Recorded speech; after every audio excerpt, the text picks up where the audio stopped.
2025년 10월 15일, 이날은 대한민국 부동산 시장의 패러다임이 바뀐 날로 기록될 겁니다. 정부가 발표한 부동산 시장 안정화 대책.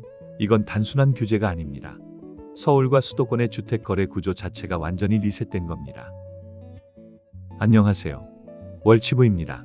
서울 전역이 이제 거래허가제 도시가 됐습니다.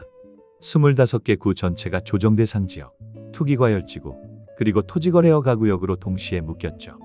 이 말은 이제 돈만 있다고 집을 살 수 있는 시대는 끝났다는 뜻이에요. 이제는 정부의 허가 없이는, 심지어 실거주 목적이 아니라면 거래 자체가 사실상 불가능합니다. 단기 투자, 갭 투자, 재건축 투자, 이제 전부 봉쇄됐습니다. 그리고 대출의 벽이 2배로 높아졌습니다. LTV는 서울과 수도권 기준으로 1주택자 40%, 유주택자는 0%. 사실상 현금이 없으면 집을 살 수 없는 구조예요. DSR도 강화됐습니다. 기존 가산금리 1.5%에서 3%로 올라가면서 대출 한도가 절반 가까이 줄어들었고요. 심지어 전세자금 대출까지 DSR에 포함되면서 이제는 실수요자조차 숨막히는 구조가 된 겁니다. 세 번째, 세금의 칼날은 다주택자에게 정조준됐습니다.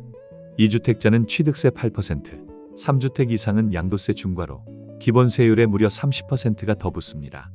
거기에 토지거래허가 구역 내에서 2년 실거주 의무를 지키지 않으면 허가가 취소되고 거래 자체가 무효 처리됩니다. 이제는 단기 매매나 갭 투자, 그 어떤 형태의 투기적 접근도 법적으로 막힌 겁니다. 그렇다면 시장은 어떻게 반응할까요? 거래량은 급격히 줄어들 겁니다.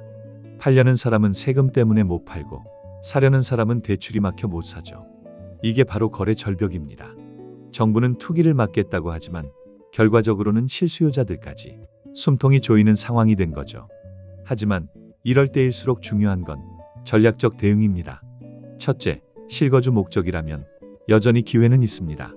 허가제 구역이라도 실제 거주 목적이 명확하다면 승인 가능성이 높아요. 다만 2년 실거주 의무는 반드시 지켜야 합니다. 둘째, 투자 목적이라면 규제 외곽 지역을 주목해야 합니다. 충남, 강원, 전남 일부 지역은 풍선 효과로 새롭게 부상할 가능성이 있습니다. 하지만 정부가 언제든 추가 지정할 수 있으니 지속적인 모니터링이 필수입니다. 셋째, 대출 관리 전략. 이제는 부채를 줄이고 금리 리스크를 통제해야 합니다. DSR이 강화된 상황에선 기존 대출의 상환 능력을 점검하고 변동금리 대신 고정금리 중심의 포트폴리오를 유지해야 합니다. 정리하자면 이번 10월 대책은 단순한 부동산 규제가 아닙니다. 시장 구조의 리셋, 그 자체입니다. 이제는 단기 차익을 노리는 시대가 아니라 현금 유동성, 실거주 중심, 장기 보유 전략으로 옮겨가야 합니다. 그리고 이런 시대엔 진짜 살 집을 사는 사람만이 살아남습니다. 결국 한 문장으로 요약하면 이겁니다. 2025년 10월 부동산은 다시 시험대에 올랐다.